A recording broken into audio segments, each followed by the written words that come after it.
רב לכם מגבול רצועת עזה. אנחנו עם מהדורת חדשות מיוחדת בעקבות ההתפתחויות הדרמטיות האחרונות.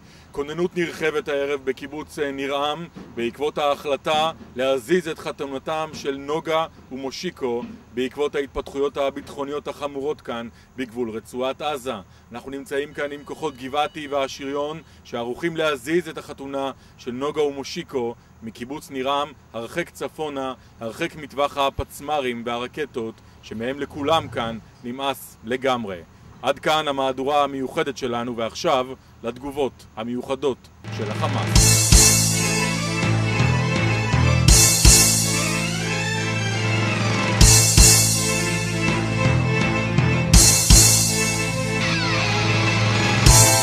גדודי עזעדין אל-ניראן, אלה מתחתנים, זוג הזיבורים, באנו לשמוע, יואו!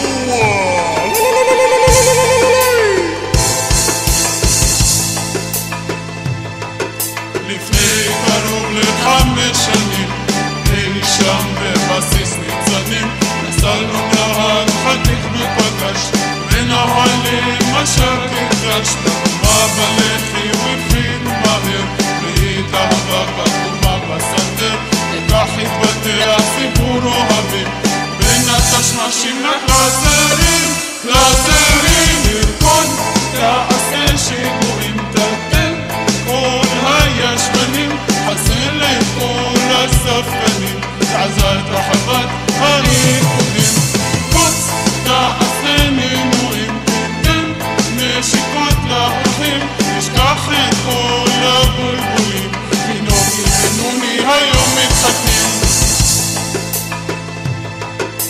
יום אחד נכנסה לתמונה תינוקת קטנה ועדינה, וכך הם חיו בשלווה בקיבוץ, נותנים בשערים בין פיצוץ לפיצוץ, בעתיד הם חולמים להקים משפחה, אז יאללה לגשת למלאכה, נוגת תשתולל עם הילדים, מושיקו יסדר את הצעצועים, ילדים ירקוד, תעשה שיגועים, טלטל כל הישבנים, חסל את כל הספקנים, תעזה את רחבת הריקודים.